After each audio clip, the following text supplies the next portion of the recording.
तथा पार्टीका नेता कमरेड झलनाथ खनाल, पार्टीका नेता कमरेड वामदेव गौतम, कमरेड नारायण काजी श्रेष्ठ, केन्द्रीय समितिका सबै सहयोगता कमरेडहरू र यो कार्यक्रममा उपस्थित सम्पूर्ण कमरेडहरूमा पार्टी केन्द्रको तर्फबाट र मेरो तर्फबाट लाल सलामको अभिवादन टक्राउन चाहन्छु। कमरेडहरू, हामीले पार्टी स्थापना दिवस मनाउन थालेको 77 वर्ष पुरा भएर अब 78 वर्षमा प्रवेश गरेको छ र प्रत्येक वर्ष पार्टी स्थापना दिवस मनाउँदै गर्दा कम्युनिस्ट आन्दोलनको अगाडि केही नयाँ चुनौती, केही नयाँ अवसर सहित नै हामीले मनाउने गरेका छौँ। विगतमा धेरै त्यस किसिमका अप्ठ्याराहरू, विभाजनका पीडाहरू, एकताका उत्साहहरू, आन्दोलनमा विजयका गौरवशाली क्षणहरू र पराजयका निकै चुनौतीपूर्ण क्षणहरूको पनि अनुभव र अनुभूति गर्दै कम्युनिस्ट आन्दोलन, कम्युनिस्ट पार्टी अहिले 77 वर्ष पुरा गरेर 78 वर्षमा प्रवेश गरेको छ। सबभन्दा पहिला त अघि कमरेड माधव कुमार नेपालले भने जस्तै म पनि नेपालमा कम्युनिस्ट पार्टीको स्थापनामा भूमिका खेल्ने कमरेड पुष्पलाल श्रेष्ठ, कमरेड नरबहादुर कर्माचार्य लगायत सबै संस्थापक कमरेडहरूप्रति हार्दिक सम्मान व्यक्त गर्न चाहन्छु, उहाँहरूप्रति श्रद्धा प्रकट गर्न चाहन्छु र कम्युनिस्ट आन्दोलनलाई यो ठाउँसम्म ल्याइ पुर्याउन सशस्त्र सङ्घर्ष, जनयुद्ध र शान्तिपूर्ण आन्दोलनका थुप्रै चक्र पार गर्ने र त्यो क्रममा आफ्नो जीवन उत्सर्ग गर्ने ती सबै महान शहीदहरूप्रति म पार्टीको तर्फबाट हार्दिक श्रद्धाञ्जली र श्रद्धा प्रकट गर्न चाहन्छु। सबै बेपत्ता योद्धा, घाइते योद्धाप्रति पनि पार्टीको तर्फबाट उच्च सम्मान प्रकट गर्न चाहन्छु। त्यसै गरी ती महान शहीद र बेपत्ता योद्धाका परिवारजनहरूप्रति पनि पार्टीको तर्फबाट म हार्दिक सम्मान व्यक्त गर्न चाहन्छु र त्यस्तै हजारौं लाखौं जनताको त्याग, तपस्या, रगत पसिनाबाट नै कम्युनिस्ट आन्दोलन अगाडि बढ्दै यहाँसम्म आइपुगेकोमा ती सबै अग्रजहरूप्रति पनि म सम्मान प्रकट गर्न चाहन्छु। कमरेडहरू, यो पटक हामीले जति बेला कम्युनिस्ट पार्टीको स्थापना दिवस मनाउँदैछौँ, नेपाली कम्युनिस्ट पार्टीको यो केन्द्रीय कार्यालयको प्राङ्गणमा यो क्षण अरू बेलाको भन्दा अलि विशिष्ट, केही असाधारण, पहिलाको भन्दा अलि चुनौतीपूर्ण समयमा हामी यो स्थापना दिवस मनाउँदैछौँ। हामी सबैलाई थाहा भएकै कुरा हो, यो स्थापना दिवस हाम्रो पार्टीको स्थापना दिवसको दिन मात्रै नभएर समाजवादी क्रान्तिका विचारक महान नेता कमरेड लेनिनको जन्म जयन्ती पनि हो। यो पटक 156औं लेनिन जयन्तीका साथसाथै हामीले पार्टीको स्थापना दिवस मनाउँदैछौँ। त्यो लेनिन जसले साम्राज्यवादी युगको परिभाषा गर्यो, जसले साम्राज्यवादका विरुद्ध समाजवादी क्रान्तिको व्यवहारिक रणनीति, कार्यनीति सहित सफलताको एउटा नयाँ झण्डा गाडेर विश्वभरि नै सर्वहारा क्रान्तिको एउटा सन्देश प्रसारित गर्यो। हामी सबैलाई थाहा छ, कम्युनिस्ट आन्दोलन कुनै राष्ट्रिय आन्दोलन मात्रै होइन, कम्युनिस्ट आन्दोलन एउटा अन्तर्राष्ट्रिय आन्दोलन हो र मजदुर वर्ग जसरी अन्तर्राष्ट्रिय वर्गको रूपमा छ र त्यो वर्गको राजनैतिक प्रतिनिधिका रूपमा कम्युनिस्ट पार्टी पनि त्यसको मुख्य पक्ष अन्तर्राष्ट्रिय नै छ। र हामीले मार्क्सवादको कुरा गर्दा या लेनिन माओहरूका योगदानको चर्चा गर्दा पनि हामीले अन्तर्राष्ट्रिय आन्दोलनको सन्दर्भमा नै त्यसलाई बुझ्ने गर्दछौँ र हाम्रा संस्थापक नेताहरूले नेपाल कम्युनिस्ट पार्टीको स्थापना पनि लेनिनको जन्मदिन पारेर नै गर्नुको पछाडि यसको अन्तर्राष्ट्रिय आयामलाई, यसको अन्तर्राष्ट्रिय भूमिका र महत्त्वलाई स्थापित गर्नु थियो भन्ने कुरा पनि हामीले सम्झिनु पर्दछ। र यो पटक हामी जति बेला पार्टी स्थापना दिवस र लेनिन जयन्ती मनाउँदैछौँ, हामीले एकातिर अन्तर्राष्ट्रिय आन्दोलनमा पनि केही नयाँ जटिलता, केही नयाँ ध्रुवीकरण, नयाँ परिस्थितिको बिचमा हामीले यो स्थापना दिवस मनाउँदैछौँ। मैले अहिले लामो व्याख्या गर्न त सम्भव छैन, तर म कमरेडहरूलाई केमा थोरै ध्यान आकर्षित गर्न जरुरी सम्झेको छु भने प्रथम विश्वयुद्ध र द्वितीय विश्वयुद्ध दुईटा ठुल्ठुला युद्धहरू भए। प्रथम विश्वयुद्ध पनि र दोस्रो विश्वयुद्ध पनि सर्वहारा वर्ग, मजदुर, श्रमजीवी र पुँजीपतिका बीचमा लडाईँ परेर भएको युद्ध थिएन। हामी सबैले यसलाई स्मरण गर्न जरुरी छ। त्यो पुँजीपति वर्गकै विभिन्न लुटेरा गुटहरूको बीचमा अस्वस्थ प्रतिस्पर्धाको परिणामको रूपमा प्रथम विश्वयुद्ध भएको थियो र पुँजीपति वर्गका डाङ्काहरूको बीचको लडाईँबाट नै दोस्रो विश्वयुद्ध पनि अगाडि आएको थियो। प्रथम विश्वयुद्धको त्यो अन्तर्विरोधको भित्रबाट लेनिनको नेतृत्वमा त्यहाँको कम्युनिस्ट पार्टी, बोल्सेविक पार्टीले साम्राज्यवादी युद्धका विरुद्ध समाजवादी क्रान्तिको झण्डा उठाएको हो। यद्यपि लेनिनको पार्टी त्यति बेला धेरै ठुलो विशाल पार्टी त थिएन, तर लेनिनले लिएको नीति, सिद्धान्त, विचार, रणनीति, कार्यनीतिहरू वैज्ञानिक थियो, वस्तुवादी थियो, ऐतिहासिक रूपले सर्वहारा श्रमजीवी वर्गको निम्ति अत्यावश्यक पनि थियो। त्यसकारण पुँजीपतिहरूको बीचको लडाईँलाई समाजवादी क्रान्तिको अवसरको रूपमा सदुपयोग गर्न उहाँ अगाडि बढ्नुभयो र पहिलो समाजवादी क्रान्ति सफल पनि भयो। त्यसरी नै दोस्रो विश्वयुद्ध पनि पुँजीपतिहरूको बीचमा विभिन्न गुटहरूको बीचको लडाईँ नै थियो र रुसी कम्युनिस्ट पार्टीको नेतृत्वमा त्यति बेलाका पुँजीपतिहरूको र सबभन्दा उग्र र तीव्र रूपमा देखा परेको फासीवाद, जर्मनको हिटलरको फासीवादका विरुद्ध समाजवादी क्रान्तिको राष्ट्रिय युद्धको नयाँ झण्डा उठाएपछि विश्वका धेरै देशमा जनवादी र समाजवादी क्रान्ति सम्पन्न भयो।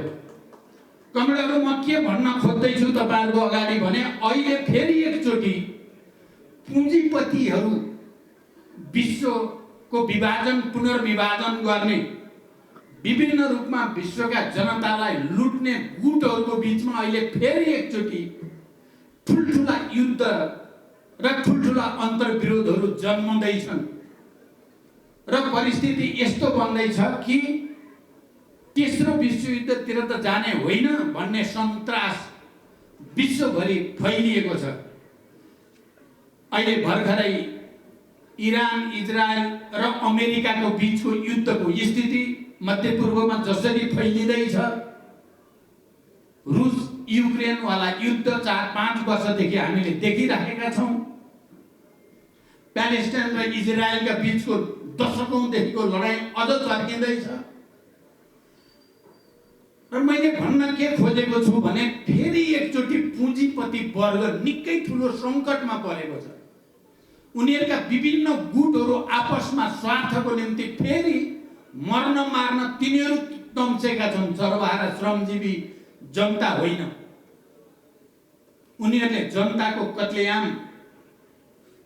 नृशंस हत्याको फेरि त्यही पाशविक चरित्रको प्रदर्शन अहिले गरिराखेकै छन्।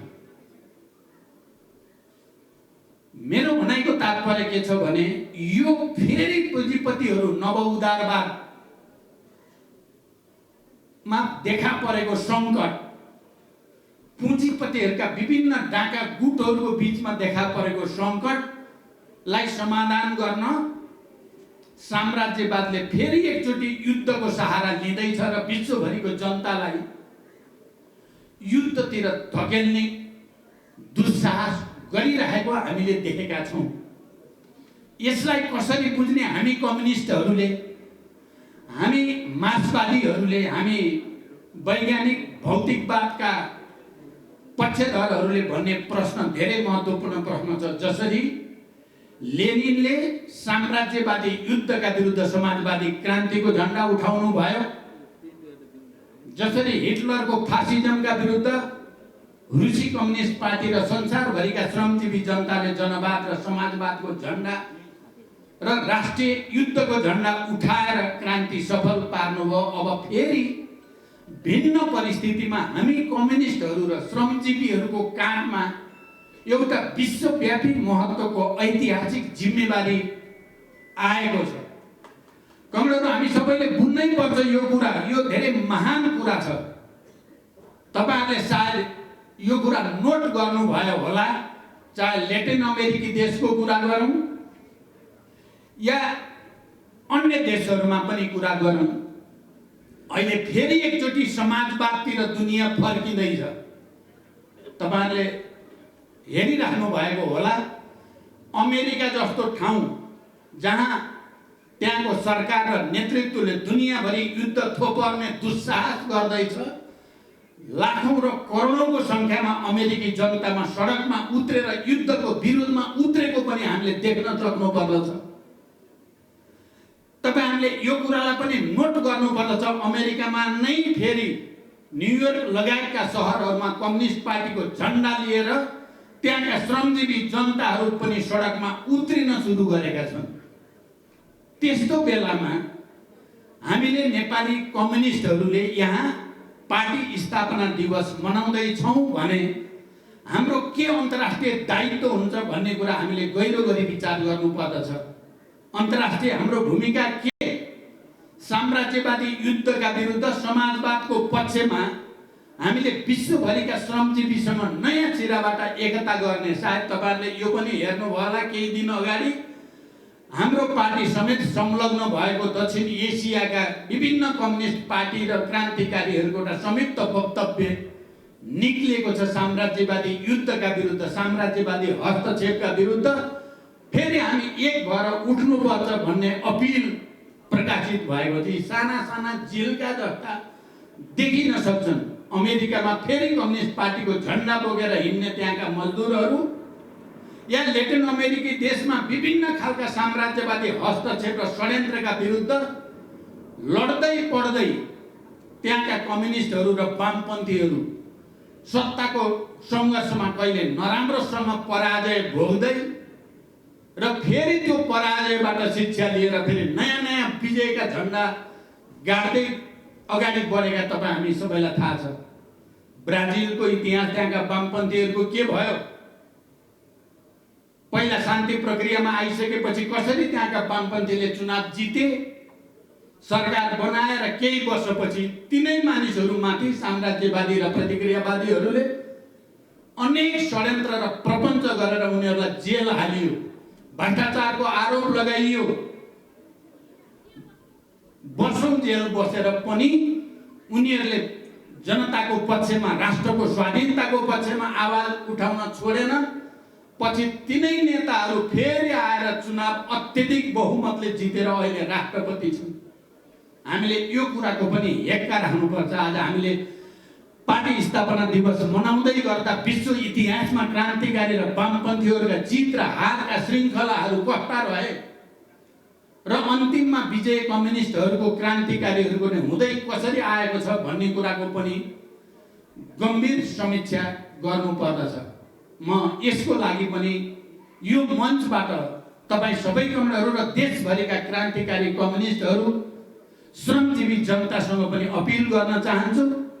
अहिले क्षणिक रूपमा कम्युनिस्ट आन्दोलनले धक्का खाएको देखिएकै छ, त्यसबाट हामीले शिक्षा लिनै पर्दछ। हामीले कहाँ कमजोरी भयो भन्ने कुराको वस्तुवादी समीक्षा गर्नै पर्दछ। मलाई के लाग्छ भने यी धक्काहरू जो खाइन्छ बेला बेलामा, ती हामी भित्र जम्मा भएका फोहोर मैला सफा गर्ने अवसर पनि हो। सायद हामी सत्तामा बस्दा, कुर्सीमा बस्दा बस्दा धेरै फोहोर हामी भित्र पनि जम्मा हुँदै गएको थियो। अहिले जनताले हामीलाई घृणा गरेको होइन, जनताले हामीलाई नुहाई धुवाई गरेर आऊ भनेर सबक सिकाएको हो भन्ने मलाई लाग्छ। त्यसकारण हामीले फोहोर मैला सफा गर्ने अवसर हामी भित्र जम्मा भएको त्यसकालको गलत चिज सुधार्ने अवसरको रूपमा पनि यसलाई लिनुपर्दछ। म फेरि एकचोटि लेनिन सम्झिन चाहन्छु। कम्युनिस्ट पार्टी मजदुर वर्गको पार्टी र बुर्जुवा पार्टीमा अन्तर के हो? बुर्जुवाहरूले कहिले पनि आफ्नो गल्ती खुलस्त स्वीकार्न तयार हुँदैनन्, ढाकछोप गर्छन्, षड्यन्त्र गर्छन्, अनेक प्रपञ्च गर्छन्। त्यसकारण तिनीहरू जहिले पनि जनताका विरुद्ध हुन्छन्। हामी कम्युनिस्ट र मजदुर वर्गको विशेषता के हो त? हामी सकेसम्म गल्ती नगर्न सचेत हुने कोसिस गर्छौँ। त्यति गर्दा गर्दै पनि गल्ती भयो भनेपछि हामी फेरि खुलस्त स्वीकार गर्छौँ, सार्वजनिक रूपमा गल्ती भयो भनेर जनतासँग माफी माग्छौँ र हामी अब गल्ती नदोहोर्याउने प्रतिबद्धता व्यक्त गर्छौँ र अगाडि जान्छौँ। यही अन्तर बुर्जुवा पार्टी र सर्वहारा पार्टीको बिचमा, कम्युनिस्ट पार्टीको बिचमा छ भनेर लेनिनले एक कदम अगाडि दुई कदम पछाडि भन्ने आफ्नो प्रसिद्ध किताबमा लेख्नु भएको छ। सायद धेरै कमले त्यो पढ्नु भएकै होला। लेनिनले यो पनि भन्नुभएको छ, समाज विकासको क्रममा त्यस्तो कुनै मानिस जन्मेको छैन, जन्मिने पनि छैन जसले जीवनमा गल्ती नै नगरेको होस्। गल्तीबाट सिक्दै नै मान्छे अगाडि बढ्ने हो। तपाईँ हाम्रो जीवन पनि बच्चाबाट यहाँसम्म आइपुग्दा धेरै गल्ती कमजोरी बचपनदेखि नै हामीले गर्दै त्यसबाट सिक्दै नै हामी विकसित भएको हो। त्यस्तै उहाँले लेनिनले भन्नुहुन्छ, पार्टी पनि दुनियाँमा त्यस्तो कुनै पार्टी जन्मेको छैन जसले गल्ती नै नगर्ने, सधैँ राम्रो मात्रै गर्ने हुँदैन। त्यस्तो इतिहासले महान मान्छे र महान पार्टी त्यसैलाई भन्छ जसले सकेसम्म गल्ती नगर्न बल गर्छ। गल्ती भन्ने थाहा पाएपछि खुलस्त आफ्नो वर्गको अगाडि, आफ्नो जनताको अगाडि, राष्ट्रको अगाडि राख्छ र त्यसलाई सच्याउने सङ्कल्प गर्दछ। इतिहासले महान व्यक्ति पनि तिनैलाई भन्छ र महान पार्टी पनि त्यस्तै पार्टीलाई भन्छ। हामीले विगतमा कहीँ न कहीँ केही न केही त्रुटि गरेकै छौँ। हामी अहिले त्यसको आत्मचिन्तन, आत्ममन्थनमा छौँ। तपाईँहरूलाई थाहा छ, हामी अहिले पार्टीको त्यस्तै बैठकमा बडो खुलस्त ढङ्गले सबै कमरेडरलाई आफूलाई लागेका विचारहरू राख्ने अवसरको रूपमा, किनभने यो ऐतिहासिक मोडमा हामी छौँ। जनताले हामीलाई केही न केही सबक सिकाउन खोजेको छ। जनताले सिकाउन खोजेको ती शिक्षालाई हामीले ग्रहण गर्ने अवसरको रूपमा लिनुपर्दछ। त्यसकारण हामी त्यही प्रक्रियामा छौँ। म अहिले अरू लामो व्याख्या नगरिकन हामी कुन ओरिएन्टेसनतिर जाँदैछौँ त?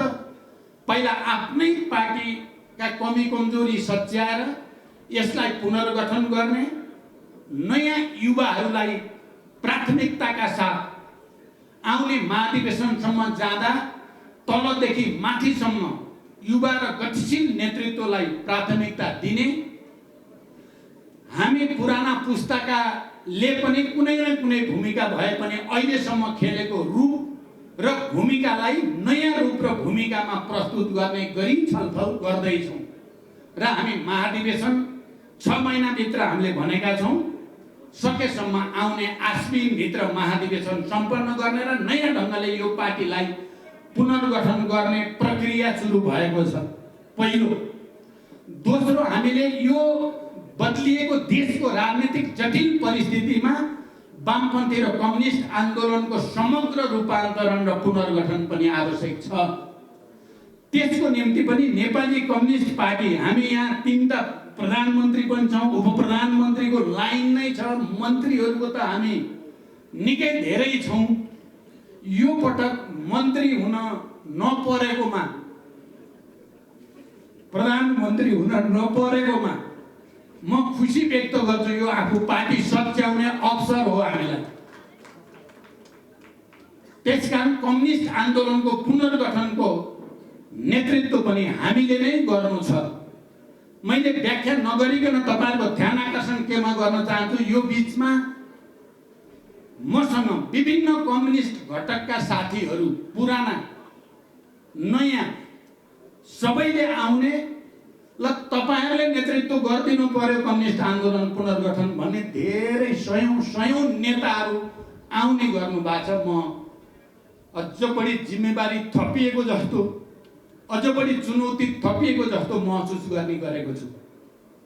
त्यसै गरी दोस्रो मैले भने कम्युनिस्ट आन्दोलनको पुनर्गठनको पनि जिम्मेवारी हामीले लिनु छ भने, तेस्रो हामी हिजो निरङ्कुश राजतन्त्रका विरुद्ध, सामन्ती तन्त्रका विरुद्ध शान्तिपूर्ण आन्दोलनका राजनीतिक दल, त्यसको नेतृत्वकर्ता र सशस्त्र जनयुद्धको नेतृत्वकर्ताको बीचमा समझदारी गरेर नै नेपालमा संविधान सभा र संघीय लोकतान्त्रिक गणतन्त्र स्थापना सम्भव भएको हो।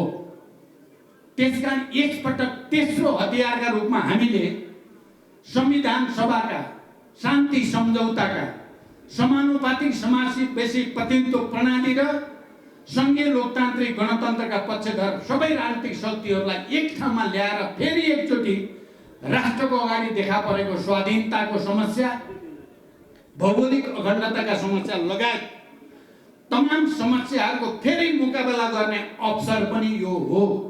तपाईहरुलाई थाहा भयो होला, अहिले चाहे नेपाली कांग्रेस, नेकपा एमाले, मधेस केन्द्रित राजनीतिक दलहरू, अन्य कम्युनिस्ट पार्टीहरूका नेताहरूसँग हाम्रो फेरि नयाँ सिराबाट संवाद अगाडि बढ्दैछ। हामी सबैले यो कुरा देख्न सक्नुपर्दछ। यो असाधारण परिस्थिति हामीले आँट गर्यौं भने, हामीले त्याग तपस्याको फेरि एकचोटि संकल्प गर्यौं भने यो पार लाउन सकिन्छ छिटै। किनकि हामीले यी सबै अनुभवबाट गुज्रेका छौं। हामी पराजयका ठुल्ठुला परिघटना पनि हामीले हेरेका छौं भने विजयका पनि ती सबै हामीले हेरिसकेका छौं।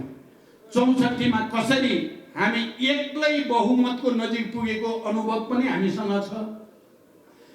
74 मा नेपाली कम्युनिस्ट पार्टी 2/3 को नजिक पुगेको पनि अनुभव हामीसँग छ। अनि अहिले नराम्रोसँग धक्का खाएको पीडा पनि हामीसँग छ। यी दुईटैलाई जोडेर हेर्यो भने म चाहिँ के देख्छु भने छिटै फेरि हामी त कतिपय साथीहरू अलि निराश भएको जस्तो कुरा सुनाउन आउनुहुन्छ। मलाई आजकल निराशाको कुरा सुनाउने मान्छे मेरो अगाडि नआइदिए हुन्थ्यो जस्तो लाग्छ। त्यस्तो होइन। म के देख्दैछु भने हामीले सोचे भन्दा छिटै जनताको आन्दोलनको, समाजवादको, कम्युनिस्ट पार्टीको एउटा अर्को उभार छिटै आउँदैछ। हेर्नु होला, छिटै आउँदैछ। हामीले सोचे भन्दा छिटो लक्षण त देख्नु भएको छ नि। हिजो आज सरकारमा बस्नेहरूका काम कारबाही त देखेका छौं। अहिले म बढी भन्दिनँ, राम्रो गर समर्थन हुन्छ भनिया छ, तर लक्षण त देखि त राखेको छ। समाज, परिवार, पार्टी सबै नै हामी वैज्ञानिक ढंगले विचार गर्यौं भने समाज पनि हजुरबा, हजुरआमा, बुवा, आमा, छोरा, छोरी, नाति, नातिना मिलेर बन्या हुन्छ नि परिवार। बल्ल न त्यो परिवार पूर्ण परिवार, सन्तुलित परिवार, राम्रो परिवार हुन्छ। बुढा मात्रै भयो भने त्यो परिवार हुन्छ र? ठिटी मात्रै भयो भने त्यो परिवार पूर्ण परिवार हुन्छ र? हुँदैन नि। बच्चाको पनि परिवार हुँदैन। समाज हेर्यो भने पनि समाजमा पनि वृद्धहरू पनि छन्, प्रौढहरू पनि छन्, युवाहरू पनि छन्, नवयुवाहरू पनि छन् र त समाज चलिराखेको छ भने पार्टी पनि त्यस्तै हो। पार्टीमा पनि एउटा उमेर समूहलाई निषेध गरेर अर्को उमेर समूहलाई मात्र राख्छु भने त्यो वैज्ञानिक होइन। त्यो अवैज्ञानिक कुरा हो, अवस्तुवादी कुरा हो, मनोगत कुरा हो। त्यो दुर्घटनातिर लैजाने कुरा हो। समाजलाई जाँदैन सही ढंगले। सबैको सन्तुलन अनिवार्य छ। अहिले हावाहुरी नयाँ भन्नेमा चलेको छ। नयाँलाई हामी उच्च महत्त्व दिन चाहन्छौँ। हामी नै यो सबभन्दा बढी नयाँलाई महत्त्व दिएर नयाँलाई अगाडि ल्याउन चाहने।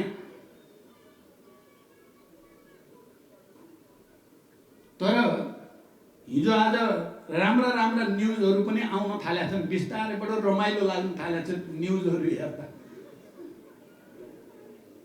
बडो मजा मजाका न्युजहरू आउन थाल्छ।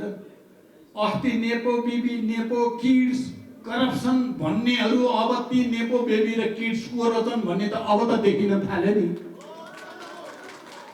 अब त जनताले बुझ्ने दिन छिटै आउँछ जस्तो लागेको छ मलाई। हामी आफू तयार हुन पर्यो मात्रै हो। हामी आफू चाहिँ अगाडि बढ्न तयार भएर बस्दाखेरि राम्रा दिन छिटै आउँदैछन्। आज कम्युनिस्ट पार्टी स्थापना दिवस मनाउँदै गर्दा हामी सबैले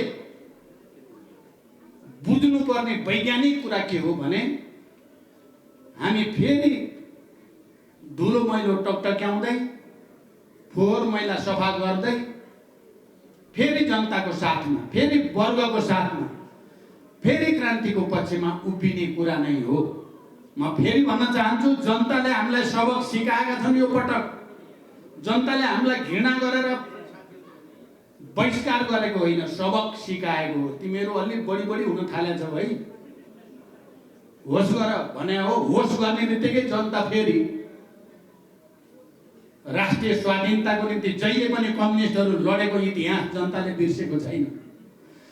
सामन्ती निरङ्कुशता र शोषण उत्पीडनका विरुद्ध, विभेदका विरुद्ध मजदुर किसानदेखि महिला, दलित, आदिवासी, जनजाति, थारू, मधेसी, मुस्लिमका पक्षमा लडाईँ कसले लड्यो? अहिले जे जति अधिकार प्राप्त भएका छन् जनयुद्ध र जनआन्दोलनको बलमा प्राप्त भएको हो भन्ने कुरा जनताले बिर्सेको छैन। नयाँ साथीहरू जो हामी बेसरी जित्यौँ भन्ठान्नु भएको छ, मैले त भनेको छु तपाईहरू ठिकै छ, अहिले मत जित्नु भएको छ, राम्रो गर्नुहोस्, हाम्रो शुभकामना त छ। तर के ख्याल गर्नुहोस् भने तपाईले जति महिला ल्याउनु भएको छ या अरू ल्याउनु भएको छ, हामीले बनाएको संविधान भित्रैबाट ल्याउनु भएको छ, त्यो भूमिका नबिर्सिनु होला। हिजो जनयुद्ध र जनआन्दोलनको समझदारी साथ बुँदेर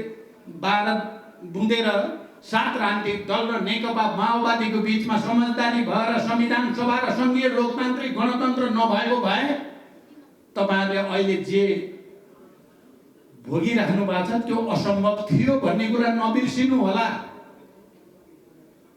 मैले यो कुरा धेरै चाहिँ अहिले भन्न चाहन्न, नबिर्सिनु होला। र हामी यो स्थापना दिवससँगै मैले भनिहालेँ, आफ्नै पार्टी सबभन्दा पहिला पुनर्गठित गर्ने, पुनर्संरचनामा लैजाने, नयाँ बनाउने। मैले त साथीहरूसँग भनेको छु, सच्ची न चाहने जति हामीसँग बस्ने हो, नचाहने गए हुन्छ भनेको छु मैले। यो हामीले एकता गरेका छौँ, धेरै बनाएको छौँ, हामी कसैलाई फुत्किन दिन त चाहँदैनौँ। तर यहाँ बसेर रडाको गर्ने चाहिँ अब नबसे हुन्छ, आफ्नो बाटो लागे पनि हुन्छ। यहाँ बसेर क्रान्तिकारी ढङ्गले आफूलाई रूपान्तरण गर्ने संकल्प गर्नेहरू बसौँ। हामी अरू पनि को छन् हामी ल्याउँछौँ। त्यसकारण यो ऐतिहासिक अवसर हो आफूलाई बदल्ने, क्रान्तिलाई फेरि नयाँ सिराबाट अगाडि बढाउने अवसर हो। आज पार्टी स्थापना दिवस र लेनिन जयन्तीका अवसरमा म सबैलाई त्यसको निम्ति अपिल गर्दै, म आफै त मैले भने लिडरसिपको नयाँ रूप र नयाँ भूमिकाको खोजीमा छु म पनि। मलाई साथ चाहिएको छ, तर म अन्तिम समयसम्म लड्न चाहिँ छोड्दिनँ। म लडाईँ फेरि फेला पारे जस्तो लागेको छ। म खुसी छु। तपाईहरु सबैलाई बधाई र शुभकामना भन्दै बिदा हुन्छु। धन्यवाद। लाल सलाम।